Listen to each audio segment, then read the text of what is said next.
পান্তা ভাত আমাদের সকলেরই খুবই পছন্দের একটা খাবার, কিন্তু সবাই কি আর পান্তা ভাত খাইতে পছন্দ করে?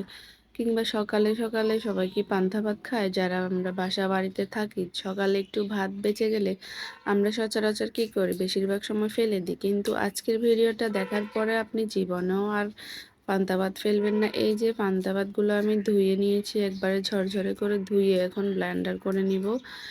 তো এভাবে ব্লেন্ডার করতেও পারেন আপনারা, আর কেউ চাইলে পাটায় বেটে নিতে পারেন। পান্তা ভাত দিয়ে যে এত মজার একটা রেসিপি হয়, পিঠা রেসিপি, তো আপনারা কে কে জানেন অবশ্যই কমেন্ট করে জানাবেন।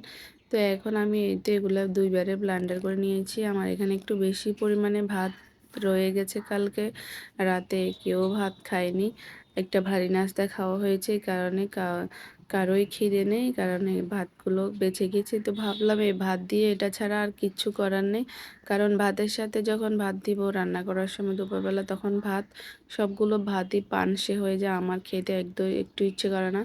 তো এই তো এখন সব ব্লেন্ডার করে নিয়েছি, ভাতগুলো কি সুন্দর দেখতেছেন, আটার মতো হয়ে গেছে। এখন এটার মধ্যে চালের রুটি দিচ্ছি, চালের আটা। তো 3 কাপের মতো আমি এখানে চালের আটা দিয়েছি পরপর, আর দিয়েছি স্বাদ মতো লবণ, আর দিয়েছি বরাবর 1 কাপের মতো চিনি। তো চিনিটা আবার পরে আমি আরেকটু দিয়েছিলাম, কম হয়েছে এই জন্য, আর দিয়েছি একটু তেল। তো তেলটা অপশনাল, চাইলে আপনারা দিতে পারেন, নাও দিতে পারেন, দিলে একটু ফ্লেভারটা ভালো আসে। তো এই তো সবগুলো মাখিয়ে নিয়েছি, ভাতের আটাটা আর হচ্ছে চালের আটা, সব কিছু মাখিয়ে খুব সুন্দর করে মাখিয়ে নিয়েছি। তো এখন এইতে একটা চামচ দিয়ে এভাবে উঠিয়ে উঠিয়ে তেল গরম করতে দিয়েছি, তেলে ছেড়ে দেব এভাবে। তো এটা যে কোনো শেপ দিয়ে বানানো যায়, আপনাদের ইচ্ছা মতো আপনারা বানিয়ে নেবেন। তো খুবই মজা হয় কিন্তু এই পিঠাটা, এটাকে আমাদের নোয়াখালীর ভাষায় পুয়া পিঠা বলে। তো আমার মা আগে এগুলোকে লম্বা লম্বা করে ছেড়ে দিত, মানে একদম লম্বা লম্বা হতো আর কি। তো আমি গোল গোল করে দিচ্ছি, লম্বা লম্বা করে দিলে, কারণ হাত ব্যবহার করা লাগে, আমি হাত দিতে ইচ্ছে করতেছে না, সেই জন্য চামচ দিয়ে গোল গোল করে ছেড়ে দিলাম।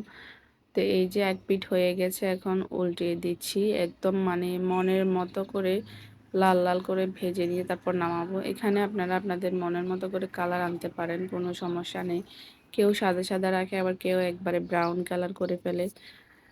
তো এই তো আমার পুয়া পিঠাগুলো হয়ে গেছে।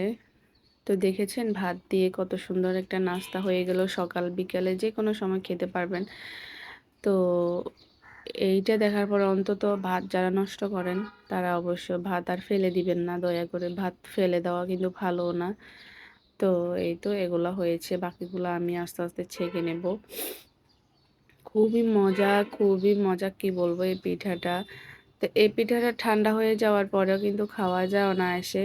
আমি সকালবেলা বানানোর পরে খাওয়ার শেষ হওয়ার পরে কিছু রয়ে গেল, ওগুলো আমি বিকেলবেলা নাস্তায় চালিয়ে দিয়েছি, বিকেলবেলা আর কিছু বানাইনি।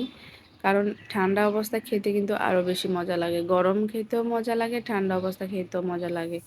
তো কেমন লাগলো আমার আজকের ভিডিওটা অবশ্যই জানাবেন, ভালো লাগলে লাইক কমেন্ট শেয়ার করে পাশে থাকবেন। ধন্যবাদ সবাইকে, আসসালামু আলাইকুম।